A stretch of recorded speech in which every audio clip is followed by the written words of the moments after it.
Hello everyone, and welcome to my General Hospital YouTube channel. I hope everyone is having a wonderful day.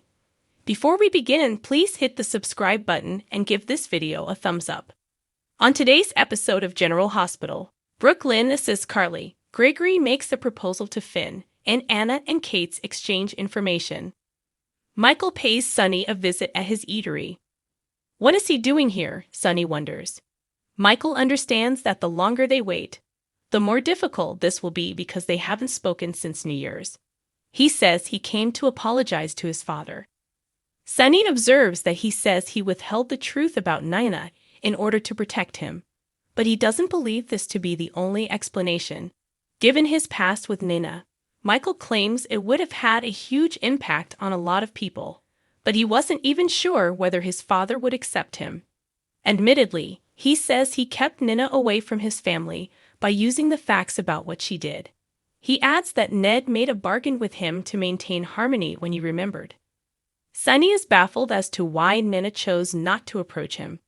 Michael clarifies that Nina didn't expect either Willow or him would pardon her. Sonny queries where they would stand if he did forgive Nina. Michael claims that he has no control over what he does, and that he will handle it if Willow also wishes for Nina to return. Additionally, he reassures his father that he will always be a part of Willie and Amelia's lives. He won't say he'll like or trust Nina, but he also won't allow her to cause him to lose his father or wife. While Sonny acknowledges that he occasionally views Nina as the woman he married, he also acknowledges that Drew nearly died and Donna might have lost her mother. Michael says he's come to the realization that he shouldn't decide what's best for the people he loves, and that if he chooses to forgive Nina, it won't ruin their relationship, assuming they still have one. Trish greets Carly at the Metro Court and leads her to a table where Bryson Nelson, an advertising representative for Windsor and Golden, is ready to greet her. As Nina observes, she questions Carly's actions. Carly appreciates that Bryson came to the meeting because they get along well, and his company has been placing advertising in Crimson for many years. Though he acknowledges that they had won, the news of her taking over is not good. When Martin arrives to see Nina, he tells her to hurry since he is about to leave town. He didn't realize he was back in her good graces, but she needs legal guidance. He isn't yet, she reassures him. Nina is warm to Valentin's offer of assistance and acknowledges that she is thinking about launching her own magazine. She wants to confirm that she may use the concepts she developed at Crimson for her own publication. As Brooklyn passes by, Nina greets her. Brooklyn claims she won't reprimand Olivia in her restaurant because of respect for her.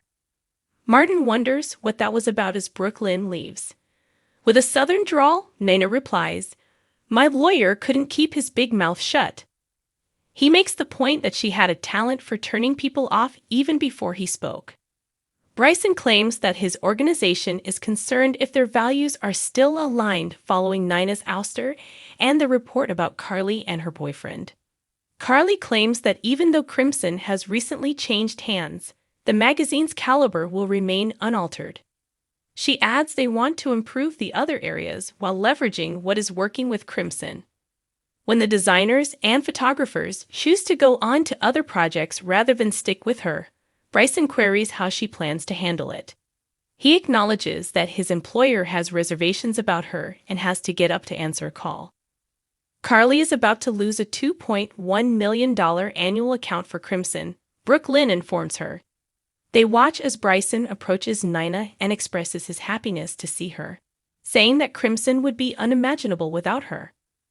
Muttering, "That explains it," Brooklyn believes that Carly will eventually establish herself, while Carly observes that photographers and advertising are abandoning her. Given that Nina is the same person who let her dad get away with what she did, Brooklyn wants to lend a hand. If they cooperate, she believes they can win back the advertisers. Returning to Martin and Nina, Marin observes that Nina still has a great deal of influence after Bryson leaves. Nina must sign Windsor and Golden and obtain the waiver of non-compete agreements for her employees. She queries his ability to do so. He claims it would require a magician, but it would be a waste of her money. He agrees to work for free because she had the option to have him disbarred, but chose not to. Although he acknowledges his responsibility to carry out her request and cautions her against initiating confrontational conversations with him going forward. "I want my staff back, and I want Crimson to eat my dust," Nina says to him. Carly is informed by Brooke Lynn about Salvatore, the photographer, who would be delighted to collaborate with her. When Bryson walks up and hears them talking, he discovers that Brooke Lynn is with Deception, and that they are collaborating with Salvatore on a picture shoot that features Sasha for Crimson. Bryson attempted, but failed, to work out a bargain with Lucy. Like Crimson, Deception, according to Brooke Lynn, is under new management. He comes over to discuss business. After striking a deal with Brooke Lynn, Bryson expresses his excitement about working with them. Brooke Lynn follows him to the elevator. "You were right, Nina. The magazine business is tough. Good thing I'm tougher," Carly gloats as she passes by. As the doors close, she smiles at Nina and gets into the elevator. Martin walks up to Nina and tells her to rub her Ginny lamp, and he will come back if she needs aid while he's away. Martin is informed by her that she is certain of what she needs done.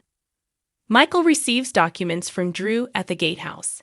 Willow is happy that he and Michael are getting along better and promises to give it to him. She says they are working on it, and Drew hopes she and Michael are doing better. She does, however, learn that he has previously failed to separate from Nina.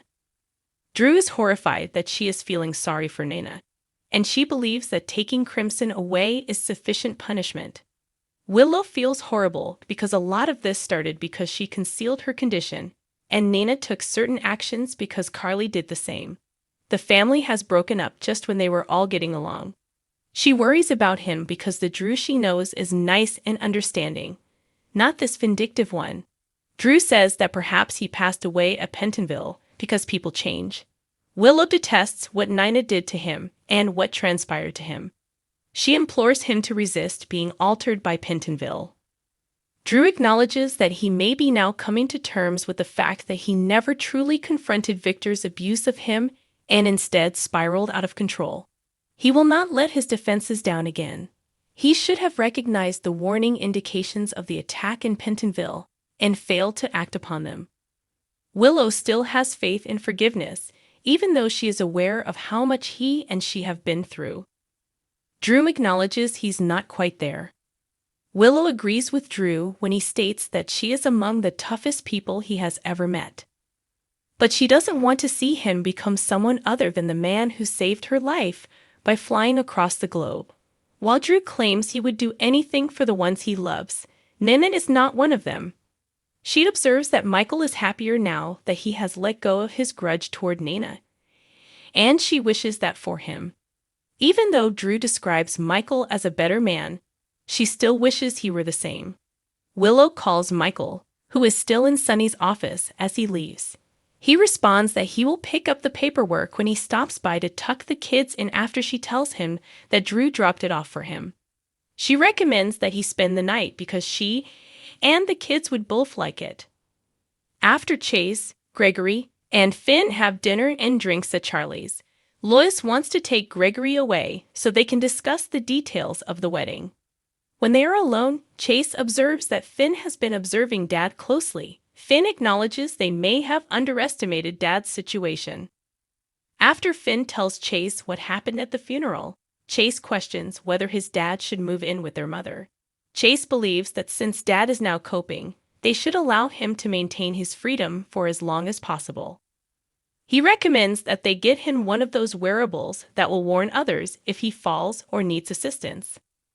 Gregory and Lois discuss the value of family and the rehearsal dinner. Gregory inquires about her upbringing with her grandparents and whether they were well cared for.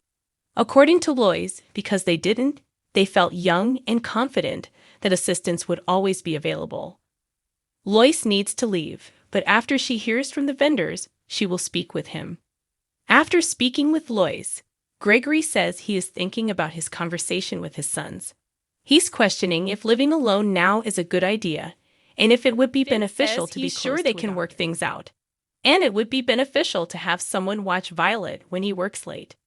If that is what you would want, of course, says Finn. Gregory claims that would be nice.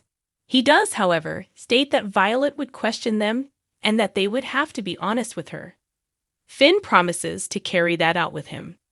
Jordan reappoints Anna to the position of police commissioner at the PCPD, and Anna delivers a speech about defending and assisting the people of Port Charles. Anna declares, "Anyone who is not with us is against us," as John enters.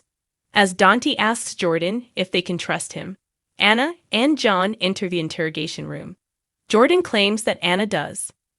Since the crimes have occurred inside her authority, Anna informs John that they are looking into the guns found in the stolen catch. John is told by her that the FBI may cooperate with them or get out of her way. John consents to collaborate with Anna and her crew upon Dante and Jordan's arrival, but this remains private between them.